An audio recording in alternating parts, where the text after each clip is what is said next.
You can skip the first 3 and just watch that, and you will be entertained like absolutely crazy. So I just finished watching the new movie Predator: Killers of Killers, which just released on Hulu, or kinda depending on where you are in the world. Some of you, it might be Disney Plus. For me, it's Disney Plus because Hulu and Disney Plus is combined where I'm from, but depending on where you're from, it's either of those 2 places. So it's a 1 hour and 25-minute animated movie. And one thing is for absolutely sure about this, it's an adult animated movie. That is one thing that you gotta keep in mind before showing this to your kids. It's definitely adult. I don't know if you would expect anything else from a Predator movie, but I kind of feel like that needed to be pointed out. So what is there to say about this movie? Was this movie necessary? Or was it just some like random gobbledygook that was just released on a streaming service like so many other projects are? Well, both yes and no. So let me try and explain a little bit about this movie. It consists of 3 different stories for the main part. It's kind of going to be a little hard to really talk too much about this movie without giving you any sort of spoilers, but I'm going to try my best and keep it as light as I possibly can. So warning, there's going to be some light spoilers. So it consists of 3 different stories for about the first hour of the movie. What it feels like to me is a 4-episode TV show just masked into a movie instead of being 4 episodes. So when I was going through these first 3 stories, I was definitely enjoying it, but I definitely was nowhere near loving it.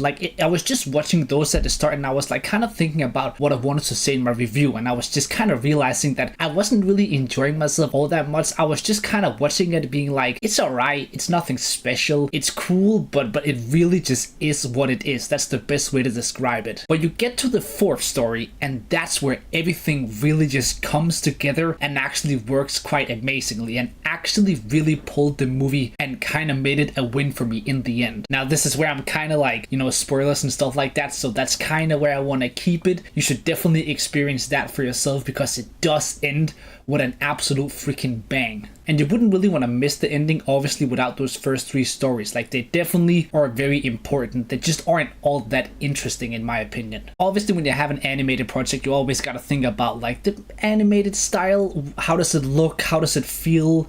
And honestly, meh.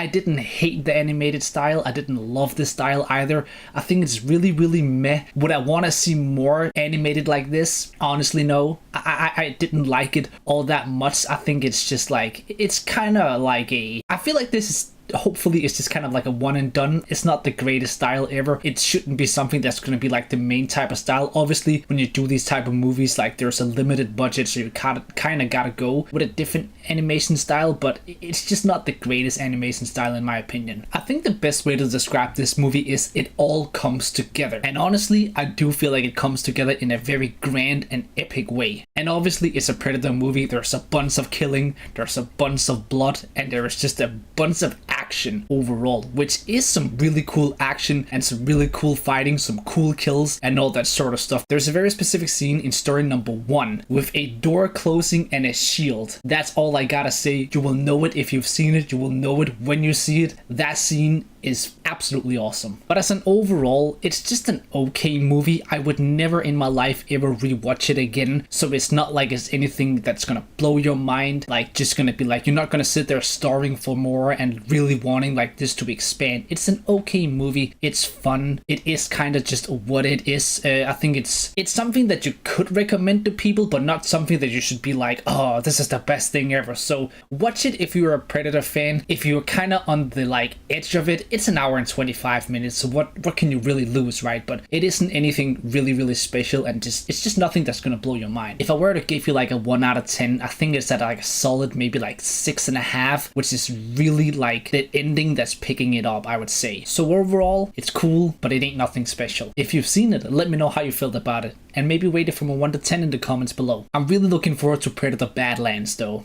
I think that one looks really, really dope in my opinion. I like the idea of that one, and well, there is definitely some cool stuff going on in this movie as well for the Predator planet. You'll see if you watch it, because one thing is for sure. Honestly, man, if you kind of are on the fence of watching this movie, just watch the last 30 minutes in my opinion. Just go to the last 30 minutes, the last story. You can skip the first 3 and just watch that, and you will be entertained like absolutely crazy. Have a great day, and make sure to like and subscribe.